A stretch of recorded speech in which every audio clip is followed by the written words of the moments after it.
It's great to speak with you today, Mark, and I look forward to hearing your views on using advanced analytics as applied to supply chain. Can you start by providing a brief background of yourself? Yeah, thanks, Dustin. So, as part of my career, I've spent more than a decade in IBM, and my last role in IBM was I was heading up the supply chain optimization practice of ILOG across Asia Pacific. I've also done multiple roles in the consulting industry, and I was also a director in the strategy practice and Deloitte Consulting across this region. So subsequently, I decided to come on my own, and I formed a company which was then merged into a larger company, focusing on analytics and specifically, sales, marketing, as well as supply chain optimization and analytics. Right, and currently I'm the partner in this firm, which is called Intuit, for Asia, right? And a double hat that I hold in the firm. I'm also responsible for the supply chain practice globally, which is across Singapore, US, India, as well as Australia, New Zealand. Great. And my first question is, how can you use advanced analytics when applied to supply chain and trade data?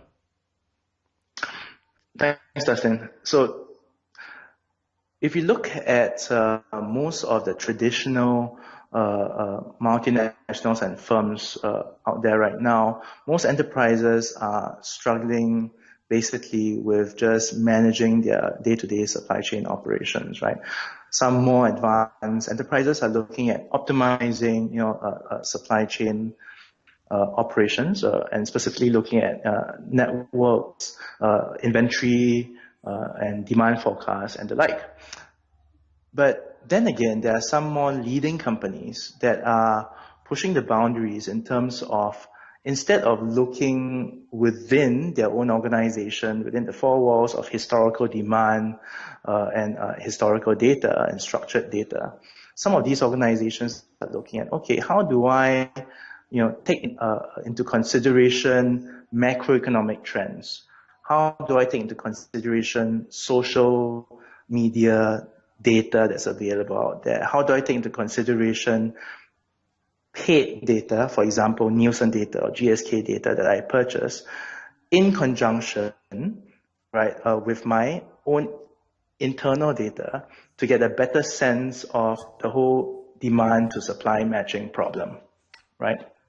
So in a sense, I've helped clients to actually look at trade data, social media data from retail and point of sales, right? And basically improve forecast accuracies of specific SKUs, right, by location, right, that they would not have had if they only use traditional data to do the demand forecasting techniques.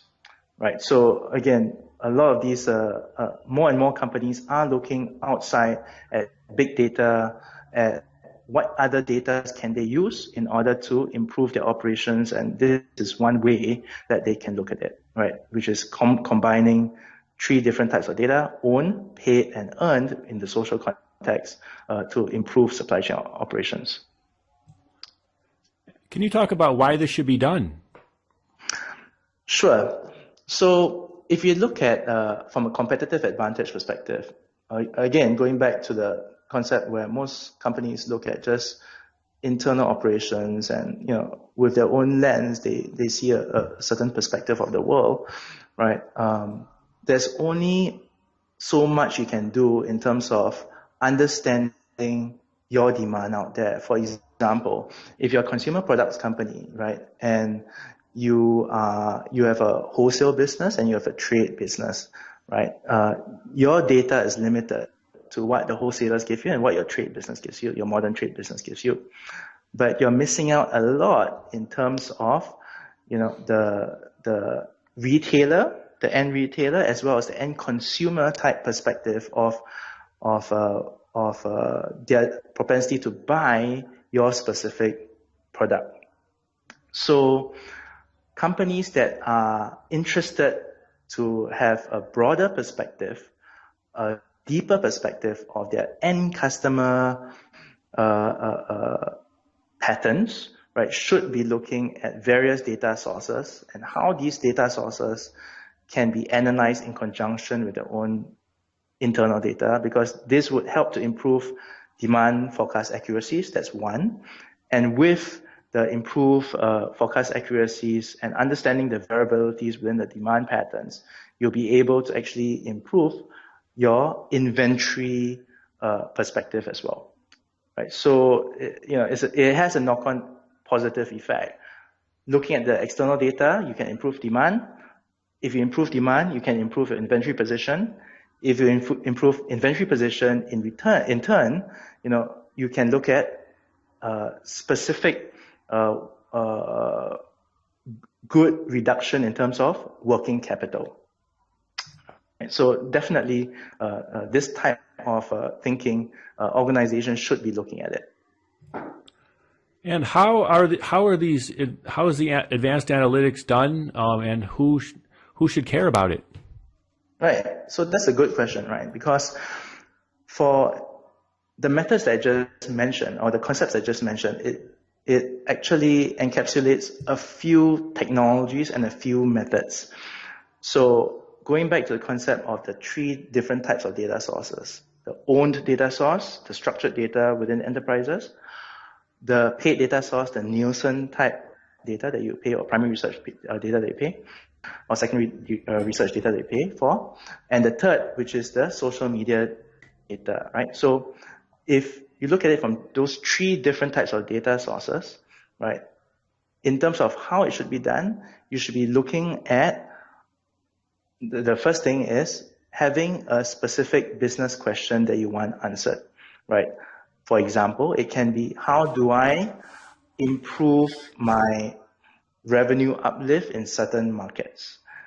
If that is a specific question, that you have, then you should be looking at what kind of data should I be looking at? How should I analyze it, right? So technology is available out there, in terms of integrating to ERP system for the own data, right? Same thing goes for the paid data. And from a social data perspective, social media data perspective, there are text analytics, sentiment analytics type engines out there that can pull the relevant data for you. But there's one layer on top of all of this, which is really around using statistical techniques to say, how does all of this correlate with each other, right? How do I improve my forecast accuracies across all these different data sources, using these different data sources that I have? So that's a statistical method. And once when you use a statistical method from a forecasting perspective, you can use optimization methods to look at optimizing your inventory across your multiple echelons of your supply chain, right? And that would be able to give you the end result of not only working capital reduction, but the perspective of service level as well as revenue increase, how you should do it, right? Now, the next question is that who should care about this? So that is really the key question, right?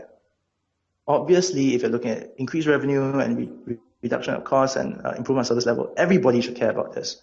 The real question is actually who is ready to care about it, and who is ready to move this to an operational and feasible capability, right? Because in most organizations, if it takes that one single change agent to say, okay, this makes sense, right? I should be looking at these different types of data. I should be thinking of more advanced analytics capabilities in conjunction with each other. For example, the statistical together with optimization type of concepts, right? Across demand and inventory and the like, right? So it takes that change agent to be able to say, I want to do something. I will move forward with a proof of concept to see if this makes sense for my organization. So in short, everybody should care, but it's the one who cares the most and the one that wants to change, right, is the one that sort of wins the game at the end. And thank you, Mark, for sharing your views on using analytics as applied to supply chains. Thanks a lot for the call, Dustin. Appreciate it. Yep.